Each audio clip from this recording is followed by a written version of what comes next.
పెడతా, యూట్యూబ్లో పెడతా. సరే ఇక్కడ నుంచి రండి, ఫస్ట్ యూట్యూబ్లో పెడతా మేడం, నా యూట్యూబ్లో నాకుంది.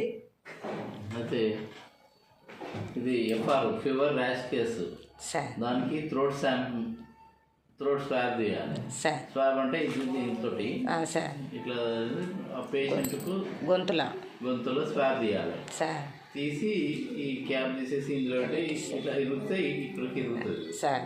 దీనికి ఇందులో ఉండదు, క్యాప్ టైట్ చేయాలి. టైట్ చేసి వ్యాక్సిన్ క్యారియర్లో ఐస్ ప్యాక్స్ పెట్టి క్యారియర్లో పెట్టాలి సార్. ఇది ఇక్కడికి స్వాబ్ తీసినట్టు. సార్ తర్వాత అగైన్ ఏంటంటే బ్లడ్ ఇక్కడ సిరంజ్ తోటి ఇవన్నీ ఉంటాయి ఇక్కడ. ఏవి స్వాబ్స్ ఉంటాయి చూడడానికి, స్పిరిట్ ఉంటుంది. తీసిన తర్వాత బ్లడ్ రాకుండా స్టిక్కర్ ఉంటుంది.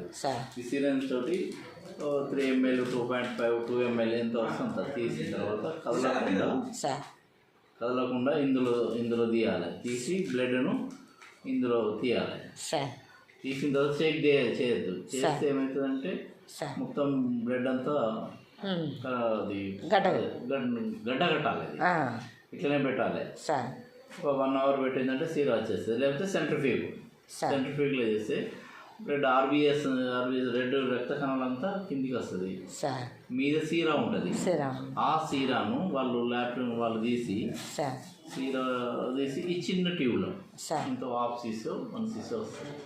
ఈ చిన్న ట్యూబ్లో తీసుకోవాలి. ఈ చిన్న ట్యూబ్ తీసి ఇక్కడ టైట్ చేసి దీని పేరు రాయాలి. ఇక్కడ ఉంటుంది, స్టిక్కర్లు కూడా ఉంటాయి ఇంట్లోనే. బాబుది ఇవి ఉన్నాయి కదా, ఈ స్టిక్కర్లు 2 ఇస్తారు.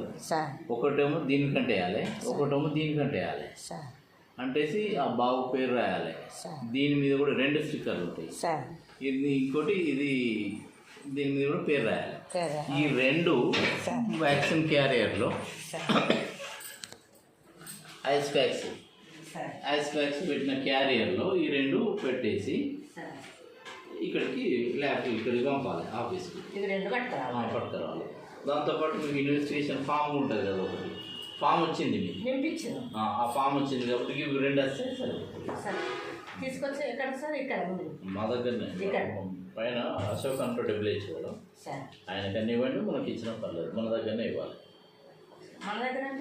ఇక్కడనే ఇక్కడ దీన్నే WHO అశోక్ అని ఉంటాడు, ఆయనకి ఇస్తే ఆయన అన్నీ చెప్తాడు.